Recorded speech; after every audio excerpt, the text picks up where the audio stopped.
যদি আমার ঘুম থেকে উঠতে একটু দেরি হয়ে যেত তাহলে তোমাদের সঙ্গে মাসির বাড়ির ছোট্ট চুলের ব্যবসার কাজ শেয়ার করা হতো না, কারণ এই কাজটা ভোর 3টে থেকে শুরু হয়ে যায়। প্রচন্ড গরম পড়েছে তো তাই, কিন্তু আস্তে বেশ ধীরে ধীরে বৃষ্টি পড়ছে। তারই মাঝখানে দিদি নিয়ে চলে এলো গরম গরম ব্রেড রুটি এবং চা। সত্যি কি মজার! বৃষ্টি কমাতেই আমরা সবাই মিলে চলে গেছিলাম পুকুর ঘাটে স্নান করবো, ঝাল ঝাল পেয়ারা মাখা খাবো। বললাম রাতে চিকেন কিছু কম রান্না করতে, কিন্তু মাসি তো শুনলোই না।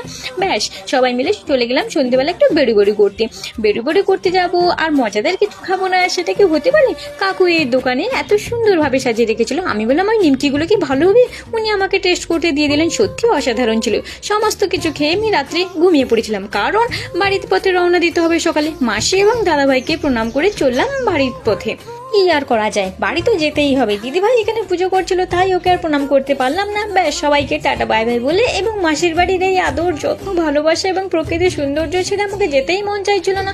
দাদাভাইকে বগল দাবা করে নিয়ে চললাম, চলো আমাকে বাস স্ট্যান্ডে ছেড়ে দিয়ে। বাসে প্রচন্ড পরিমাণে ভিড় ছিল বলে ক্লিপ নিতে ভুলে গেছিলাম। ফাইনালি বাড়ি চলে এলাম।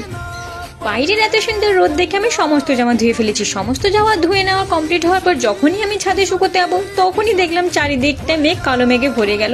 সত্যি এটা দেখে মনটা দুঃখেই ভরে গেল। কি করব ভাবতে ভাবলে একটা আইডিয়া পেলাম। এত জোরে জোরে বৃষ্টি পড়ছে আর ভিজবো না, সেটা কি হতে পারে? ব্যাস সবাই মিলে চলে গেলাম ভেজার জন্য। আমি ভিজলে সুস্থ থাকবো, কিন্তু ফোন ভিজলে সুস্থ থাকবে না।